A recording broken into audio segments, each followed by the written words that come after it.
Okay, so we carry on part 3, Surah Al-Baqarah from page 9.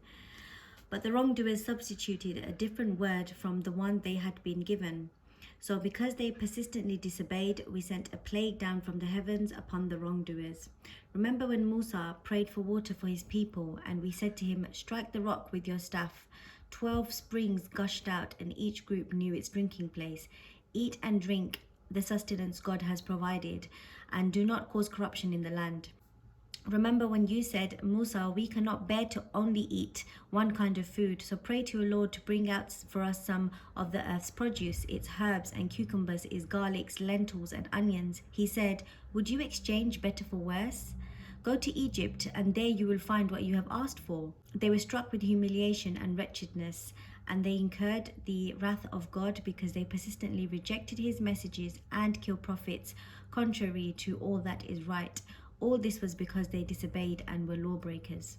The Muslim believers, the Jews, the Christians, and the Sabians, all those who believe in God and the last day and do good, will have their rewards with their Lord. No fear for them, nor will they grieve.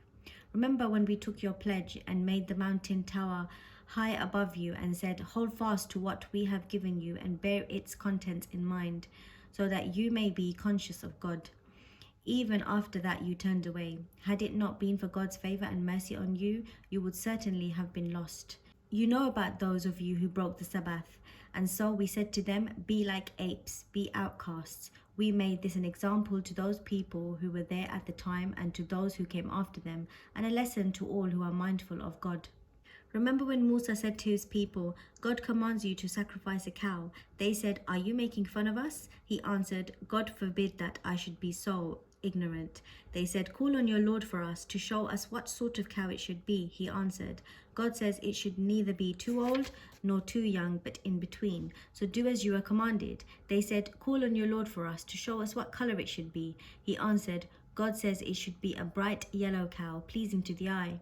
They said, "Call on your Lord for us to show us exactly what it is. All cows are more or less alike to us.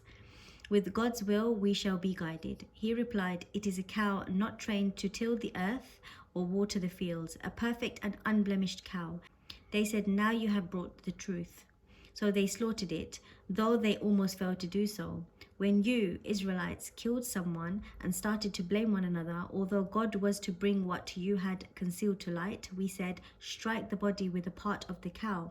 Thus God brings the dead to life and shows his signs so that you may understand.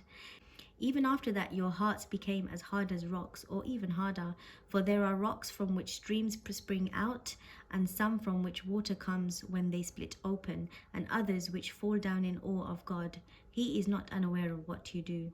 So, can you believers hope that such people will believe you, when some of them used to hear the words of God and then deliberately twist them, even when they understood them? When they meet the believers, they say, "We too believe." But when they are alone with each other, they say, "How could you tell them about God's revelation to us?" They will be able to use it to argue against you before your Lord. Have you no sense? Do they not know that God is well aware of what they conceal and what they reveal? Some of them are uneducated and know the scripture only through wishful thinking. They rely on guesswork.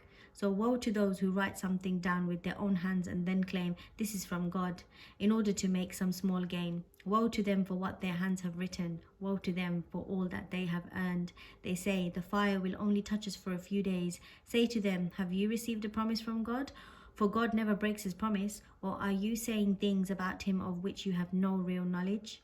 Truly, those who do evil and are surrounded by their sins will be the inhabitants of the fire, there to remain, while those who believe and do good deeds will be the inhabitants of the garden, there to remain.